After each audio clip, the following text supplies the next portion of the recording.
अब हम देखने जा रहे हैं problem based on the common mode rejection ratio. आप देख रहे हैं यहाँ पे प्रॉब्लम है हमारे पास। अगर resistance R1 is equal to R2 is equal to 1 kilo ohm है, RF is equal to R3 10 kilo ohm है, डिफरेंशियल वोल्टेज VD जो है वो 5 मिली वोल्ट है, sine wave at the frequency 1 kilo hertz and non inverting voltage जो है वो है 2 millivolt at the 60 hertz frequency. Then calculate the first point calculate करना है output voltage at the 1 kilo hertz frequency and second point हमें calculate करना है the amplitude of the induced 60 hertz noise at the output. यहाँ पे जो ओपैम है is the microampere 741 IC with the CMRR dB is equal to the 90 dB।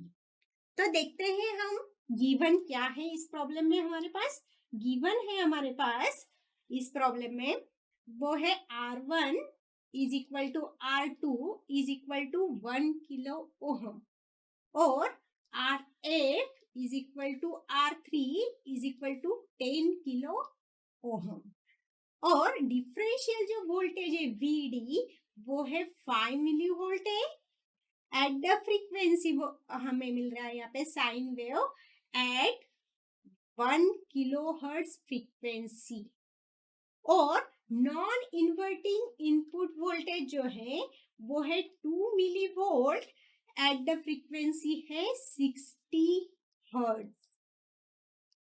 अब हमें calculate करना है फर्स्ट पार्ट कैलकुलेट करना है हमें output voltage.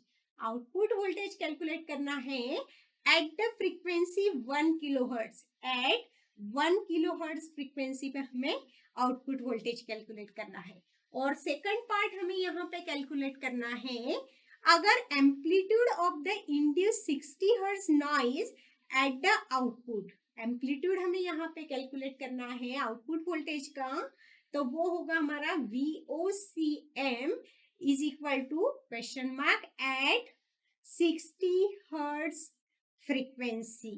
Output voltage plus VOCM हमें यहाँ पे कैलकुलेट करना है और गिवन हमारे पास है R1 RF डिफरेंशियल वोल्टेज और नॉन इन्वर्टिंग वोल्टेज। तो यहाँ पे हम सबसे पहले कैलकुलेट करेंगे डिफरेंशियल गेन AD हम कैलकुलेट करेंगे। देखते हैं सॉल्यूशन इसका। AD कैलकुलेट करने के लिए हमारे पास फॉर्मूला रहता है RA feedback resistance divide by R1 resistance. तो गेन जो है डिफरेंशियल गेन RF जो है हमारे पास 10 किलो ओम है और R1 जो है वो है 1 किलो ओम। तो यहाँ पे किलो से किलो कैंसिल हो जाएगा और AD जो मिल जाएगा गेन जो मिल जाएगा हमें वो मिल जाएगा 10। अगर इनपुट सिग्नल हम यहाँ पे डिफरेंशियल मोड में अप्लाई करते हैं तो जो डिफरेंशियल गेन जो एम्पलीफाई होके मिलता है वो हमें eight the frequency 1 kilo hertz पे यहाँ पे मिल रही है। ये हमें यहाँ पे गिवन है। यहाँ पे अगर डिफरेंशियल वोल्टेज हम 5 मिली वोल्ट लेते हैं तो फ्रीक्वेंसी हमें यहाँ पे 1 किलो हर्ट्ज मिल रही है। तो इस पे से हम आउटपुट वोल्टेज फाइंड आउट करेंगे VO जो हमारा A पॉइंट है। तो VO का फॉर्मूला है हमारे पास differential gain into the differential voltage. Differential gain into differential voltage. Differential gain हमें यहाँ पे मिल जाएगा 10 और जो डिफरेंशियल वोल्टेज है वो गिवन है हमारे पास 5 मिली वोल्ट। तो इसको हम 5 इंटू 10⁻³ यहाँ पे लिखेंगे। तो आउटपुट वोल्टेज हमें मिल जाएगा यहाँ पे, अगर इसको सॉल्व करते हैं तो आउटपुट वोल्टेज मिल जाएगा हमें 50 मिली वोल्ट। आउटपुट वोल्टेज हमें यहाँ पे मिल गया 50 मिली वोल्ट। अब सेकंड पॉइंट फाइंड आउट करेंगे VOCM। VOCM के लिए सेकंड पॉइंट के लिए हमारे पास जो CMRR है common mode rejection ratio in the decibel form में उसका फॉर्मूला है 20 log of CMRR is equal to 90 dB is equal to 90 dB। तो यहाँ पे इस फॉर्मूले से हम यहाँ पे CMRR की वैल्यू फाइंड आउट कर लेंगे। तो CMRR की वैल्यू कैसे फाइंड आउट करते हैं? Log of CMRR is equal to, ये 20 जो है 90 को यहाँ पे डिवाइड हो जाएगा, तो 90 डिवाइड बाय 20, तो log of CMRR is equal to 4.5। अब हम इस पे से CMRR की वैल्यू फाइंड आउट कर लेंगे।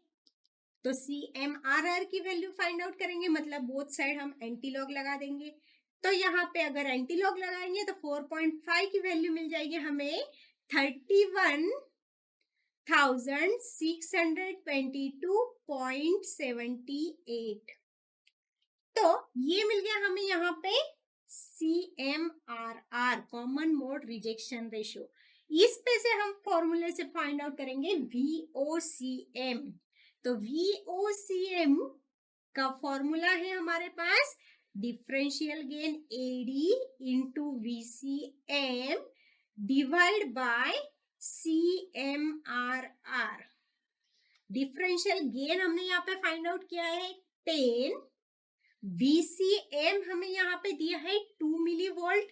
VCM जो दिया है नॉन इन्वर्टिंग टर्मिनल का, वो है हमारे पास 2 मिलीवोल्ट, तो 2 इंटू 10⁻³ और डिवाइड बाय CMRR है हमारे पास 31,622.78।